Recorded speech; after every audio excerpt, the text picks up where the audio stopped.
It was a David versus Goliath story. Activist investor Engine Number 1 waged a war with oil and gas giant ExxonMobil and won. It gained 3 board seats, something that would not have happened without the support of big investors BlackRock, Vanguard, and State Street.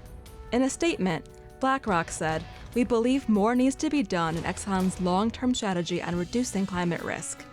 At the same time, Exxon was particularly vulnerable to this sort of pressure. Exxon has this vision of the world where fossil fuels are profitable in the long term, and it sort of has refused to commit to zero-out emissions, but that really stands in contrast to European rivals and other companies that are moving in a different direction. Moving in a different direction, towards net zero, is the main goal of Engine Number 1. Where other, bigger hedge funds had failed, Engine Number 1 managed to effect change with capital worth just $50 million.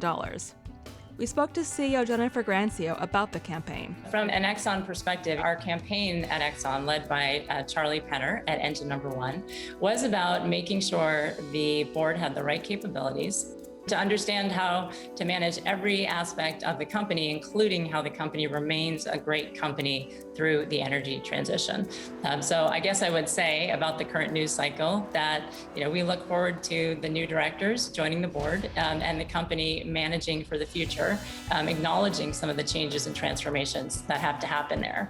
And if I step back, we built Engine Number 1 specifically because we see a real link between the impacts the company makes on workers and society and the community, but also on climate and the environment, on the long-term financial value of these companies. But it's not just Exxon. Fresh off the firm's successful campaign, they're launching a new ETF to keep pressure on big public companies on ESG. One thing that we can do at Engine Number 1 is we can do an economic and impact-oriented proxy campaign and an activist campaign like what we did with Exxon.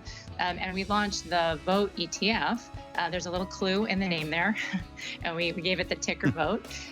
We launched this ETF because it's a way for people to stay invested in these big public companies over time. And then we, as the manager, will vote very actively. Shareholder activism may be increasingly a way for investors to turn up the heat on companies. Engine Number 1 founder Charlie Penner told Bloomberg that if you can get Exxon to change, everybody else in the industry has to listen.